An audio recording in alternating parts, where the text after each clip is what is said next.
오늘 살피는 본문은 이 누가복음의 처음 가장 앞부분에 위치하는데요. 처음에 1절부터 4절까지 이 부분을 서문, 서언으로 볼 수가 있는데 그에 바로 이어지는 부분입니다. 바로 앞쪽 서원의 내용을 간단하게 말씀드리자면 전문가라고 불리우는 사람들에게 이 사람들이 바로 예수 그리스도의 이야기, 복음을 증거하려고 붓을 든 사람이 많았는데 그 사람들에게도 오해가 있고요, 오류가 있고요, 편견이 있었다라는 사실을 우리에게 이야기해 주고요. 또 누가복음은 특별히 데오비로를 포함한 많은 사람들에게 우리가 알고 있는 바를 확실하게 하려 하여 기록되었음을 우리에게 이야기해 주고 있습니다. 그리고 5절부터 이제 누가가 예수 그리스도의 탄생을 이야기하기 시작하는데요. 그 시작 5절 말씀에 이렇게 기록하고 있습니다. 유대왕 헤롯 때에 아비야 반열의 제사장 한 사람이 있었으니 이름은 사가라요 그의 아내는 아론의 자손이니 이름은 엘리사벳이라라고 기록하고 있습니다. 가장 첫 번째 어느 시대였는가를 이야기해 주는데요. 바로 유대 왕 헤롯 때라는 표현으로 시작합니다. 헤롯 왕이 어떤 왕인지 새벽 마태복음을 살피면서 담임 목사님을 통해서 이야기를 새벽 말씀을 살피면서 그렇게 발견할 수 있었는데요. 여기서 헤롯 때는 헤롯 대왕을 이야기합니다. 이 사람은 병적일 정도로 권력욕이 강해서 자기 큰 아들이 왕권을 노린다라는 그런 망상을 품게 되고요. 그로 말미암아 자기 아들과 아내를 죽이기까지 했던 사람입니다. 권력욕이지만 굉장히 잔인한 사람임을 알 수가 있습니다. 이 헤롯 왕은 그 출신이 어디인가? 바로 이둠의 사람, 에돔 족속 사람입니다. 사실 유대 왕은 누가 왕이 되어야 하는가? 율법에 유대인이 왕이 되어 다스리는 것이 마땅한데 지금 이스라엘은 로마의 식민 지배 상태였고요. 로마의 통치자로 인정받은 사람이 바로 헤롯이었습니다. 로마에 지금 이스라엘을 통치할 수 있도록 인정받은 사람이 헤롯 대왕이었습니다. 그런데 이 헤롯이 그 출신이 이둠의 사람이기 때문에 에돔 사람이기 때문에 그러니까 이스라엘 유대 민족이 아니기 때문에 백성들의 마음을 얻을 수가 없는 상황이었습니다. 그래서 헤롯이 백성들의 마음을 얻고자 여러 가지 수단을 사용하는데요. 특별히 헤롯이 굉장히 잘했던 것이 건축입니다. 여러 가지 성읍을 건축하고요. 또 요새도 건축하고요. 굉장히 많은 건축을 했는데 특별한 건축 한 가지를 시도합니다. 그것이 무엇인가 하면 성전을 보수하고 또 성전을 확장하는 그런 공사였죠. 그러니까 하나님의 성전을 위해서 공사한다고 하니까 이스라엘 백성들이 마음이 조금이라도 돌아설 수 있을 것 같습니다. 그런데 사실 성전을 위한 공사를 헤롯 대왕이 시도하지만 공사 비용은 어디서 나올까요? 네, 당연히 백성들에게 충당되었고요. 또 노동력도 어디서 충당될까요?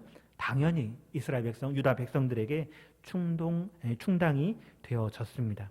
그래서 그 헤롯 왕의 다스림을 받았던 이스라엘 백성들은 굉장히 고통이 심한 상태였고요.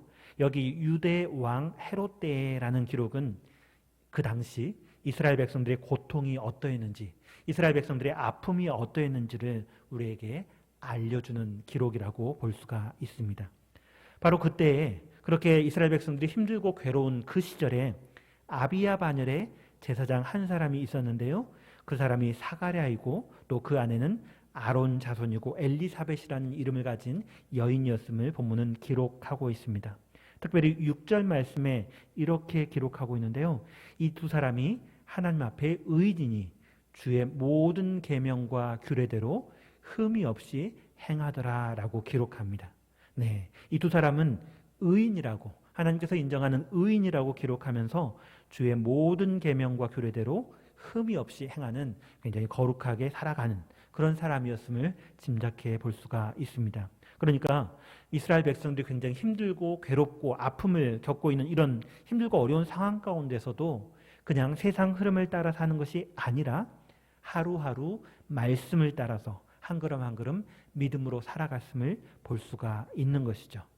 그들은 흠이 없이 주님의 명령과 규례를 따라 살았음을 오늘 성경 말씀이 그렇게 증거해 줍니다.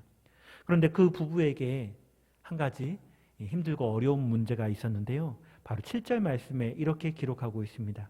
엘리사벳이 잉태를 못함으로 그들에게 자식이 없고 두 사람의 나이가 많더라라고 기록을 합니다. 네, 자식이 없는 문제가 있고요. 또 나이도 많았습니다. 자식이 없다, 자녀가 없다라는 것은 오늘날에는 조금 흔한 것 같은데 유대 문화에서는 굉장히 부끄럽고 수치스러운 일이었습니다. 하나님께서 주신 자녀, 하나님께서 생산케 하신 생명, 이 생명을 가정에서 키우고 양육하는 것은 굉장히 귀하고 또 아름다운 일인데 유다 문화 가운데 자녀가 없다, 굉장히 부끄럽고 수치스러운 그런 일이었는데요. 그런 어느 날 특별한 일이 이 부부에게 아주 특별한 일이 생깁니다. 8절과 9절 말씀에 이렇게 기록하고 있습니다. 마침 사가랴가 그 반열의 차례대로 하나님 앞에서 제사장의 직무를 행할세 제사장의 전례를 따라 제비를 뽑아 주의 성전에 들어가 분향하고 라고 기록합니다. 그러니까 이 사가랴가 제사장 사가랴가 주의 성전에 들어가 분향하는 그 제비를 뽑게 된 것입니다. 이게 무슨 특별한 일인가 이렇게 생각할 수도 있는데요. 제사장이니까 뭐 제비 뽑아서 분향하는 직무를 받았겠지 이렇게 생각할 수도 있는데 이건 정말 특별한 일이 맞습니다. 그 당시 제사장 레위인들이 1만 8천여 명이 있는 것으로 여러 가지 역사 자료를 살펴볼 때 그렇게 추정이 되어집니다. 그 사람들이 24개의 그룹을 만들어서 약 750여 명의 사람들이 성전의 업무를 보게 되었습니다. 그 가운데 찬양도 있고요, 청소도 있고요, 또 여러 가지 업무들도 있지만 그 중에 가장 중요한 일이 무엇인가? 물론 다 중요하지만 그 중에 가장 독특하게 한 사람밖에 할 수 없는 특별한 업무, 이것이 무엇인가 하면 성소에 들어가 분향하는 일이었습니다. 향단에 향을 올리고 하나님 앞에 올려드리는 이 일. 이 일은 딱 한 사람만 들어가게 되었는데요.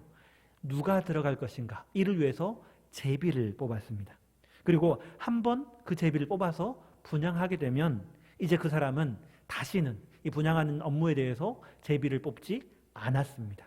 그러니까 이 많은 사람들이 있는데 평생 단 한 번 할까 말까 하지 못하고 지나가는 사람들도 참 많고요. 그 가운데 할 수도 있고 안 할 수도 있는데 한 사람이 굉장히 희귀한데 오늘 이 본문에서 사가랴가 주의 성전에 들어가 분향하는 제비를 뽑게 된 것이죠. 그러니까 굉장히 특별하고 이 사가랴의 인생에서도 굉장히 중요한 아주 특별한 사건입니다. 사가랴는 이 업무를 받고 주의 성전에 들어가 분향하게 되는데요. 그때 사가랴가 이 분향의 업무를 감당할 때 모든 백성이 어떤 일을 하는가 오늘 성경은 기록해 주고 있습니다. 10절 말씀에 이렇게 기록합니다. 모든 백성은 그 분향하는 시간에 밖에서 기도하더니, 밖에서 기도하는 상황. 모든 백성들이 기도하는 그 상황 가운데 이제 사가랴가 성소에 들어가 하나님께 분향하는 그 일을 하고 있는 것입니다. 그렇습니다. 사가랴가 이렇게 특별한 직무를 받았고요. 모든 백성이 기도하는 가운데 이 특별한 직무를 행하고 있는데 그 가운데 또 한 번 더 굉장히 특별한 사건이 발생하는데요. 그 사건을 11절 말씀에 기록해 주고 있습니다. 주의 사자가 그에게 나타나 향단 우편에 선지라라고 기록해 주고 있습니다. 잘 아시는 것처럼 성전의 성소는 지성소와 성소로 구분이 되죠. 그리고 지성소에는 법궤가 있고요. 지성소와 성소 사이에 휘장이 있고요. 휘장 앞에 바로 분향하는 분향단이 있고 또 분향단 그 바로 위쪽 북쪽에는 떡상이 있고요. 남쪽에는 등대가 있습니다. 그런데 사가랴가 이제 휘장 앞 분향단에서 하나님께 분향을 드릴 때 주의 사자가 나타난 거죠.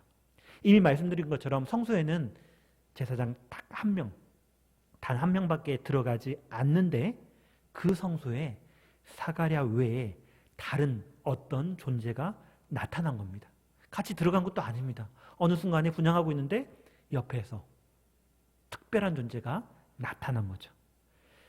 사실 피곤하고 몽롱할 때 사람들이 헛것을 보는 경우가 종종 있습니다. 그런 이야기는 흔히 듣습니다. 그런데 오늘 본문의 사건은 흔히 듣는 그저 그런 헛것을 본 그런 사건이 아니었습니다.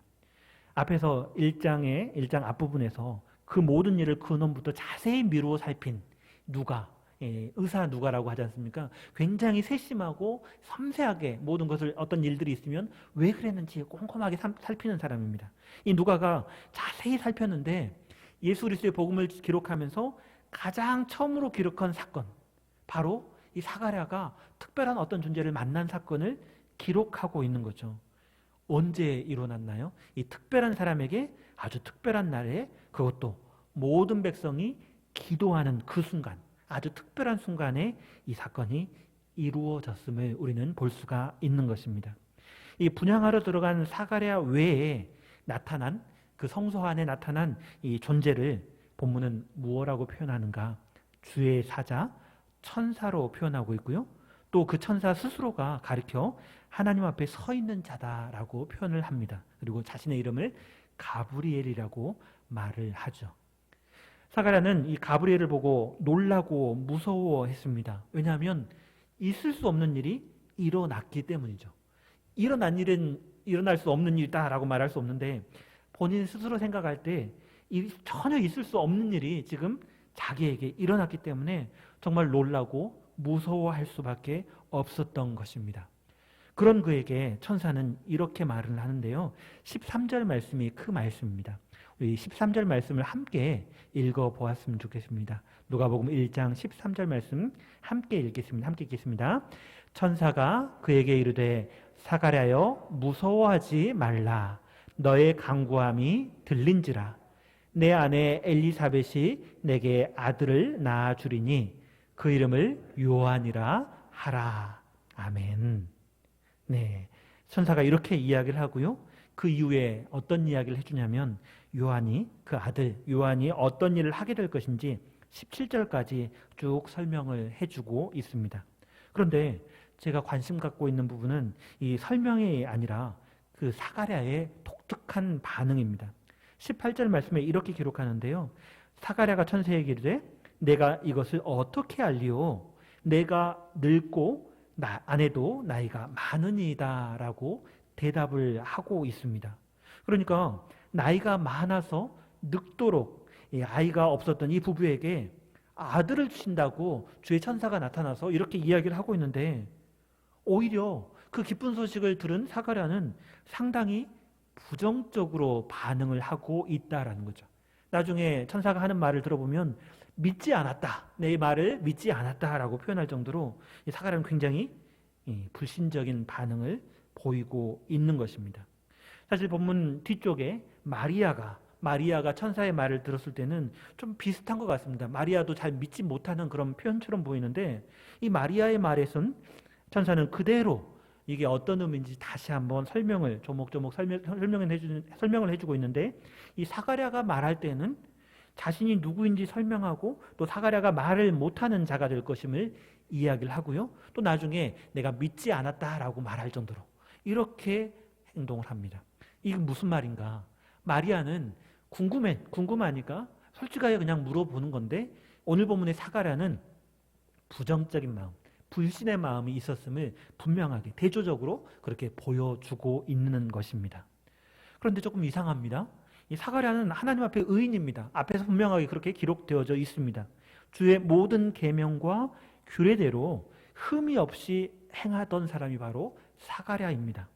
그런데 왜 천사 가브리엘이 그렇게 이야기해 주니까 아들을 낳을 것이다 라고 이야기하니까 왜 그렇게 부정적으로 반응을 했을까요?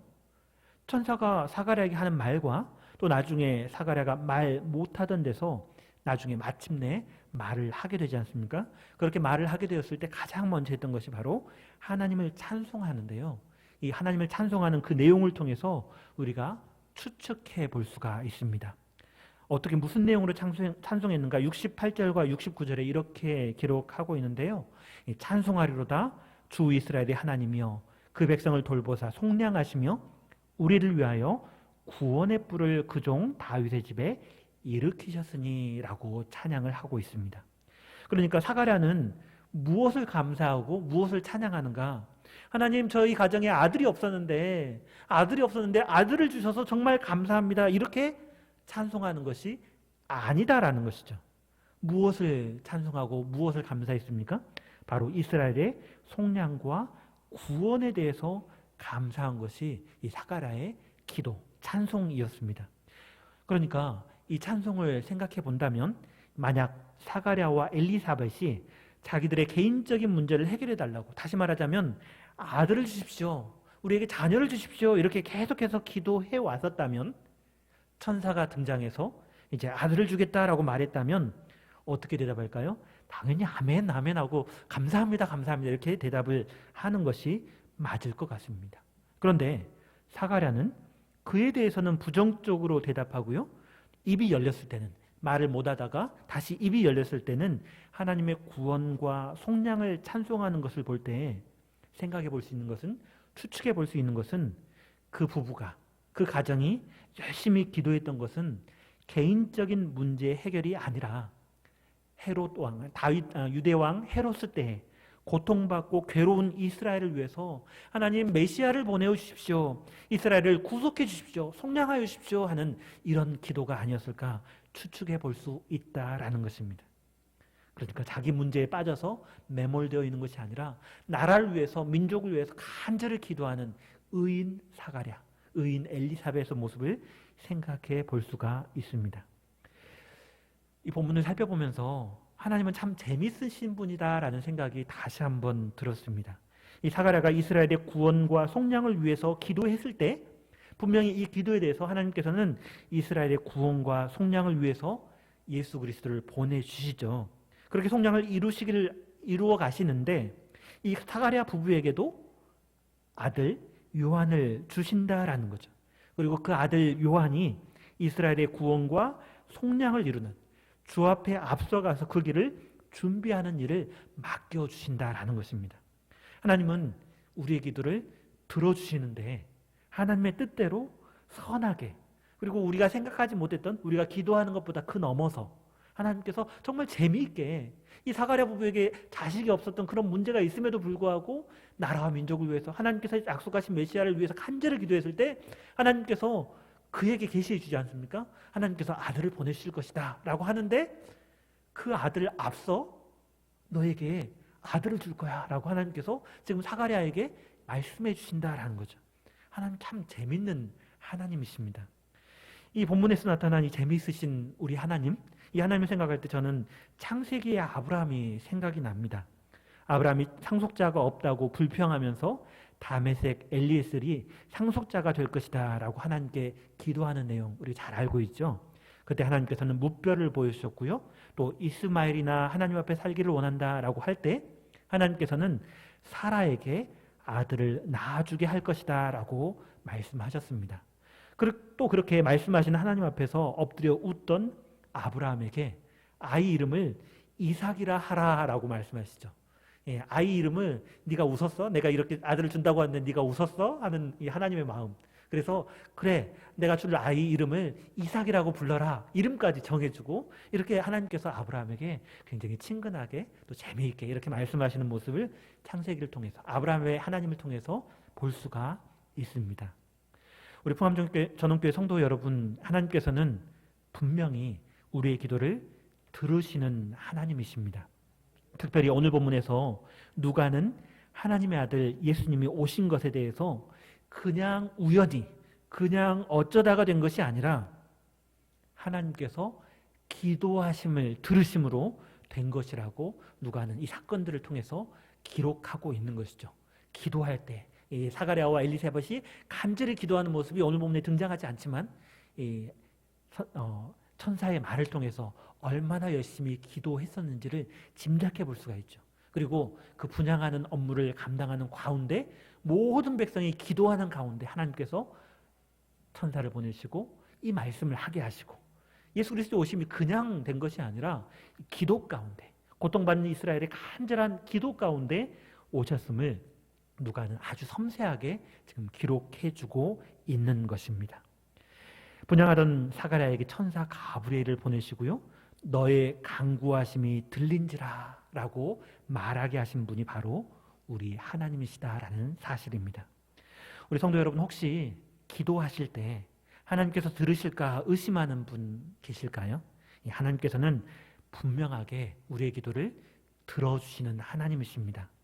하나님의 말씀을 전한다는 이유로 또 시위대 뜰에 갇혀 있었던 예레미야 선지자에게 하나님께서는 그렇게 말씀해 주셨죠. 너는 내게 부르짖으라, 내가 내게 응답하겠고 내가 알지 못하는 크고 은밀한 일을 내게 보이리라 라고 그렇게 분명하게 약속하셨습니다. 그러니까 내가 지금 겪는 힘들고 어려운 상황이 있다 할지라도, 내가 도무지 이해할 수 없는 그런 상황 가운데 있다 할지라도, 우리가 작은 기도, 작은 별 볼 일 없어 보이는 작은 읊조림이라 할지라도 하나님께서는 우리에게 귀를 기울이시고 우리의 기도 소리를 들어주신다라는 것입니다. 오늘 본문에서도 하나님께서는 가브리엘 천사를 통해서 사가랴에게 말씀하십니다. 너의 간구함이 들린지라. 누가복음 1장 13절에 분명하게 그렇게 이야기하고 있습니다. 너의 간구함이 들린지라. 너의 간구함이 들린지라. 우리 풍암주동교회 성도님들의 기도가 들린지라 라고 하나님께서 말씀하실 것입니다. 우리가 잘 아는 요한계시록에 나타나는 하나님의 심판에 있어서도, 하나님께서 그렇게 놀라운 역사를 하시는 데 있어서도 그 심판의 근거가 무엇인가? 의인들의 기도, 성도들의 기도가, 요한계시록 8장 4절에 그렇게 성도들의 기도에 응답하여서 하나님께서 심판을, 대접을 엎으시는 것을, 하나님의 진노의 대접을 엎으시는 것을 볼 수가 있습니다. 그러니까 하나님께서 일하심에 있어서, 하나님의 구원의 역사를 이루어 가심에 있어서, 하나님의 심판의 역사를 이루어 가심에 있어서 모든 것을 성도들의 기도를 통해서, 기도와 함께 그 일들을 이루어 가시는 것을 우리 성경을 통해서 우리는 분명하게 발견할 수가 있습니다. 물론 오늘 본문에서 사가랴에게 응답하셨던 것처럼 하나님께서는 내가 기도하는 그것, 내가 원하는 그 방식, 나는 이런 방식으로 해줬으면 좋겠습니다, 간절히 기도할 수 있죠. 그 방식 그대로 응답하지 않으실 수도 있다라는 거죠. 이스라엘의 구원과 이스라엘의 속량을 위해서 간절히 기도했는데 하나님께서는 천사를 통해서 아들을 낳아줄 거야, 이렇게 말씀하실 수 있다는 거죠. 정말 재미있게. 그러면서도 그 아들이 오실 예수님, 오실 메시아의 앞길을 예비하는 그런 일을 하게 될 것이다 라고 사가랴에게 그렇게 말씀하시는 것처럼 하나님께서는 분명히 자신의 선하신 뜻을 따라서, 선하신 하나님께서 선하신 하나님의 뜻대로 우리에게 우리의 기도를 응답해 주신다라는 사실입니다. 그리고 반드시 응답하신다는 사실을 성경 곳곳을 통해서 우리는 발견할 수가 있죠. 우리 성도님들은 무엇을 위해서 기도하십니까? 오늘 본문의 사가랴가 추측이지만 아들을 달라고 기도하지 않았다라는 것을 추측해 볼 수 있지만, 이 모습을 통해서 사사로운 것은, 그냥 나의 개인적인 것은 기도하지 않아야겠다라는 생각은 안 하셨으면 좋겠습니다. 네, 사사로운 것도 기도하셔야죠. 아주 사사로운 기도도 하나님께서는 귀 기울여 들어주실 것입니다. 그리고 이루실지 안 이루실지, 들어오실지 말지는 하나님께서, 주권자 되신 하나님께서 결정하시는 것이고요. 어쨌든 우리의 기도의 소리를 들어주실 것이다 라는 것이죠. 특별히 하나님의 백성의 구원을 위한 기도는 더더욱 들어주실 것입니다. 자녀들의 신앙과 삶을 위해서 부모님들이 간절히 기도하는 어머니의 기도, 아버지의 기도, 하나님께서 반드시 들어주실 것을 믿습니다. 저희 부모님의 오랜 기도 제목 중에 하나가 저를 위한 거였는데요. 제가 여자친구 한 번도 사귀어보지 못했고, 그렇게 모태솔로로 그렇게 자라갔는데 부모님이 굉장히 오랫동안 기도하셨습니다. 숙맥인 저를 위해서 그렇게 기도하실 때 제가 결혼할 수 있도록 또 배우자를 위해서 간절히 기도해 주시는데요, 들어주시더라고요. 저는 안 들어주실 줄 알았습니다. 30몇 년 지나고 나니까 안 들어주실 줄 아는데 들어주셔서 여기 앞에 제 배우자가 앉아있죠. 네, 하나님은 그렇게 기도를 들어주시더라고요. 네, 우리가 잘 아는 찬송가도 그렇게 노래하지 않습니까? 찬송가 369장에 주께 고함 없는 거로 복을 받지 못하네, 사람들이 어찌하여 아랠 줄을 모를까라고 찬양하는 우리 찬양 잘 아시죠? 우리 삶에 혹시 시험이라든가 걱정이라든가 괴로움이 있다 할지라도 낙심하시지 마시기 바랍니다.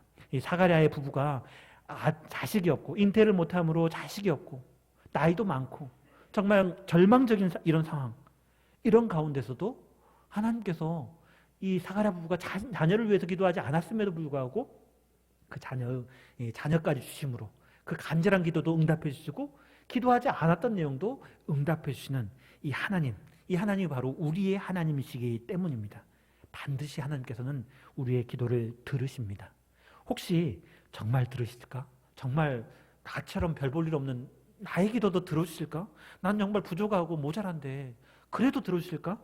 이런 의심이 찾아올 때도 결코 믿음 흔들리지 마시기 바랍니다. 왜냐하면 독생자 예수 그리스도까지 아끼지 않으시고 우리를 위해서 십자가에까지 내오신 우리 아버지 하나님께서는 지금도 여전히 여러분들을 사랑의 눈으로, 그윽한 사랑의 눈으로 계속해서 바라보시고 도우시기 때문입니다. 그렇기 때문에 낭망하지 마시고 반드시 기도하시기 바랍니다. 하나님께서 반드시 들으시고 도와주실 것입니다. 오늘 본문에 하나님께서는 간구함이 들린지라,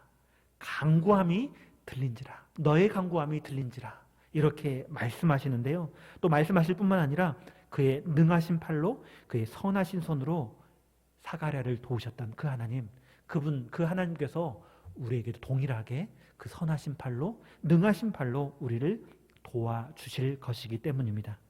우리의 모든 삶이, 우리 성도님들의 모든 삶이 기도에 응답받고, 또 오늘 이 시간, 이 금요 기도의 시간에 우리의 간절히 기도할 건데요, 우리의 기도를 들으시는 하나님을 믿고 의지함으로 기도하며 응답받으시는 우리 풍암전원교회 모든 성도님 되시기를 간절히 축원합니다.